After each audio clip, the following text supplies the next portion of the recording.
Antino's well cleared. 3 lengths in front of the Wayne Wilson and kept going. It's all Antino, and Antino wins again. Antino from second. What a wonderful gallop. Welcome to this week's edition of the Final Gallop. It is episode 345 and is proudly supported by the Brisbane Airport Hotels Group. This week we're going to preview our runners for Tattersall's Tiara race day at Eagle Farm on Saturday, the final Group 1 meeting of the season. Morning, Tony. Welcome back. A quick trip over to Royal Ascot to see 2 of our future horses on show. Yeah, good morning, Claire. Good morning, everyone. Yeah, it was a quick, brief in and out trip to London. Fun week, plenty to see. Had a great time at the races at Royal Ascot. It was certainly a carnival. It's a bucket list carnival. I think if you've never done it, it's something you should experience. If you love racing, I'm sure everyone watching this does. But it was a good trip. It was good fun. Good to be back. Final Group 1 meeting of the carnival. Final meeting here in Brisbane of the carnival as well. So hopefully we can round this Brisbane leg of the carnival out nice and strong on Saturday. Okay, well, we just missed the Ipswich Cup with Felix the Scat on Saturday, but Castilian made it a winning day for the stable. Yeah, he did. What looked like a pretty bleak... Hello, mate. What looked like a pretty bleak day at Ipswich weather-wise, looked very cold. I thought Felix, when Mark made his move, he was going to hold, but he just waits for him to get to him. Just the timing of the run, which got him beat. But look, he ran very, very well. And Castilian, he's just been a revelation with those blinkers back on. He's won 2 from 2 now, and there's no reason. There's a lovely race for him at Clowns on their big meeting in a fortnight. He couldn't go on with the job. So it was great to see him in good form for the ERC boys. Absolutely.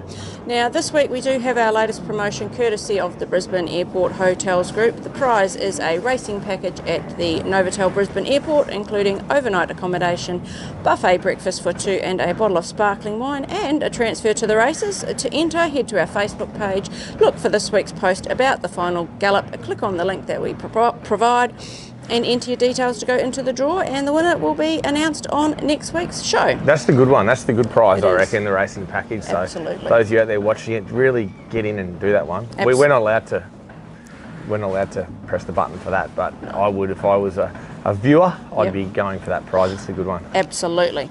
Now on to the preview for our runners at Eagle Farm on Tats Tiara Day. The rail will be in the 6 metre position. The track is currently a soft 5. The forecast is for mostly fine conditions ahead. Yeah, and windy. A lot of wind apparently coming the next couple of days. So I think it'll make irrigating this track quite tough. If we don't get any rain, which we're not forecast to get, it's meant to come Sunday, Monday. If we don't get any rain at all, I'd say this track will get to what we saw Stradbroke Day.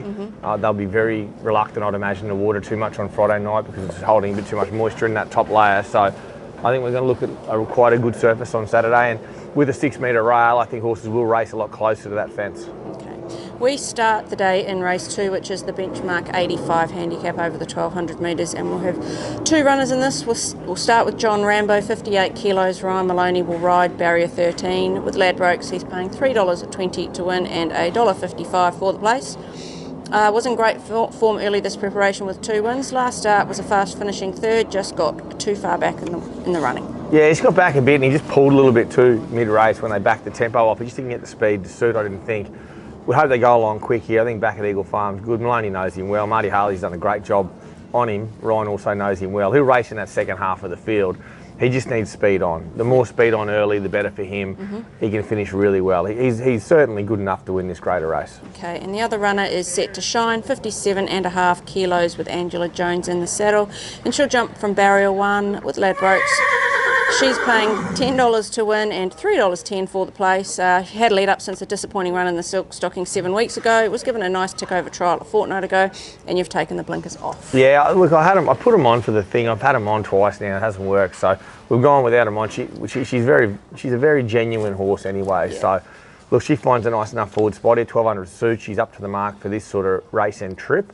I wanted to go to the Gay Waterhouse with her last week. I had a minor little setback, so I didn't go there. This is a softer option than the Gay Waterhouse, and she's in good order. I think she puts herself in a forward position. I don't know, with the price disparity, I probably like her better at $10 than the other horse at $3 because he needs a few things to go his way. But if there was tempo on, he would be very hard to beat, John Rambo. So I'd sit on the fence. I'll basically give you nothing, really. No, nothing. Middle of donuts. Pretty well. Race 4 is the listed Tattersall Stakes over the 1400 metres, a race you won with Fixation in 2014. This year we have our very vocal friend Lockyer, who's behind us, and he'll carry 57 kilos with Angela Jones riding barrier 8. He's paying $46 to win with Ladbrokes and $9 for the place. Finally got a good track this prep and landed his maiden win out to the 13.50 last start. Confidence could be a big thing with this colt. Yeah, and that's why I'm not sure if I want to run him. I just want to think about this and talk to the team at Rosemont between now and Saturday. He's a lovely horse. This race has probably come up a bit deeper than what I would have liked. He's definitely got the ability to win races like this. Whether I want to put him straight back into this grade off that maiden win, I'd maybe like to win another.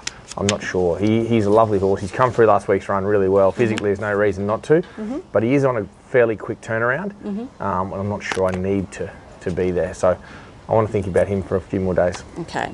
Race 7 is the listed Tattersall's Mile. You won this race with the grey gelding Silvera in 2019, and this year we have Rising Pacific. He'll carry 55.5 kilos. Andrew Mallion rides barrier 4. Rising Pacific at the moment with Ladbrokes is paying $8 to win and $2.80 for the place. Has won 4 races this prep, including 2 at this track and trip. Last start was a solid 5th in the listed Spear Chief over a slightly shorter trip. Yeah, this is the right race for him. Back to the mile, gets really good ground, draws a low draw. Andrew knows him well. He's going super, this horse. I think he's over the odds. One of my better chances on the card. He's also particularly liked for Saturday. Okay, and then we go to race 8, which is the Group 1 Tattersall's Tiara over 1,400 metres. Floozie will run carrying 57 kilos with Angela Jones riding.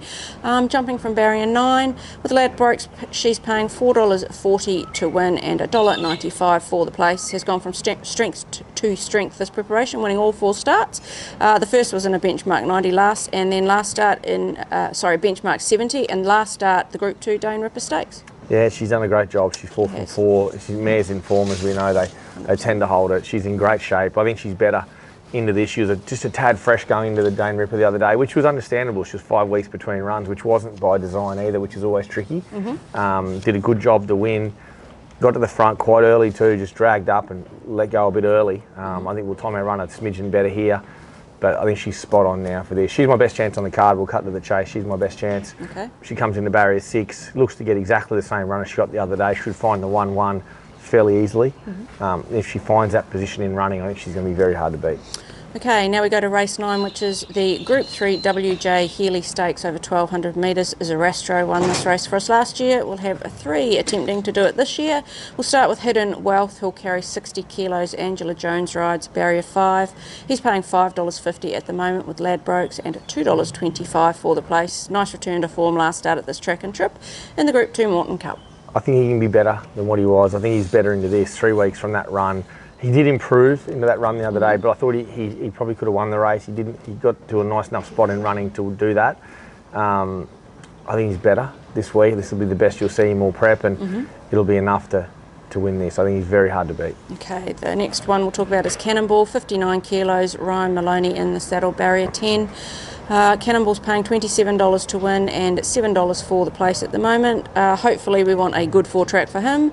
The jockey report, he didn't really appreciate the shifty ground last start, and we know how he can bob up at odds. Yeah, he'll like this ground. This will be the best track he'll get on this prep. He's a giant killer. There is enough speed. There looks to be enough pressure. So if there's enough pressure up front, he'll get that suck run. He's over the odds. And the third one is Millane, 54 kilos. Damien Thornton rides barrier 7. He's paying $20 to win and $5.50 for the place. Finished off strongly as he does for 4th in the Hinkler last start, and he does like this track and trip. Very good run in the Hinkler on a day. It was hard to make up ground. My worry with him is that it's going to be too firm. He loves a bit of cut in the ground, so we'll think about him for the next 2 days. If the rain doesn't look like it'll come, we might leave him. We'll just see. But he profiles well with the amount of speed on, but he just needs cut in the ground. Okay, we are into, so Hidden Wealth clearly on top out of them? Pick out of those 3, yeah. Okay. We are into the final furlong of this week's Final Gallop. Who's your best winning chance on Tattersall's Tiara Day at Eagle Farm on Saturday? Well, no pressure at all, but Floozie is my best winning chance on Saturday. It's a lot of pressure to have your best winning chance in a Group 1. That's okay. It's okay. Your best each way chance? My best each way chance, I could go 2, but I'll just pick the one of them, Rising Pacific. I think at $8, he's just a really good play. Top, both all totes, but I couldn't be far away of Hidden Wealth as either. He's just on that verge of each way odds also. So I think both those 2 you could play them. 3 totes and get a profit. Okay, and your best elsewhere? We've got no real provincial this week, and we won't worry about Kilcoy too much, I don't think, at this point in time until we see barriers. It's a very barrier dependent little place, the Moonee Valley of the North. So yes. we'll worry about Eagle Farm on Saturday. We really want to round out this Brisbane leg of the carnival in good style. And I think we've got a very good team to do so. And more importantly, throughout the day, we've drawn quite well, which I think barriers, if we look at the Brisbane part of this carnival, barriers aren't as important when that rail's down low. As they get out to 6 metres and you get the good ground, the barriers are far more important. I think this weekend will be your most barrier-dependent meeting. Okay, and your best track worker this week? I love the work of Floozie. She's just come on nicely that fortnight between runs now. She worked out on the course proper with Samana Tuesday morning and she worked really well. Very happy with her. She's just up to the mark. She's just right where I needed to be. Okay, now it is time for Cavs Corner, which is supported by the Brisbane Airport Hotels Group. He just missed his first leg last week. Sicilian a place, which meant there was nothing surer than the second leg, and guess what? That was Felix the Scat. Running the place. Running the place. Yeah, if I'd had him win, I would have been killing him. But he's been a run of outs. Very big run of outs. He's having a run of outs. He's got to fire up. Yes, let's see what he's got this week. Welcome to Cavs Corner for this week. We were a touch unlucky at Ipswich. We got one leg in, the one with the most value. Anyway, we'll travel to Eagle Farm for this week. 2 group races. We'll go Floozie a win, into Hidden Wealth a win, and Angela Jones double. Good punting, guys. So, he's put the pressure on you. He's gone Floozie a win into Hidden Wealth a win. Well, once Floozie hopefully wins attached to Tiara, there'll be a bit of pressure on Hidden Wealth. It'll be very, very worrying for the Archer Park crew there. Yeah. That'll be a bit of a worry, but look, both horses are going really well.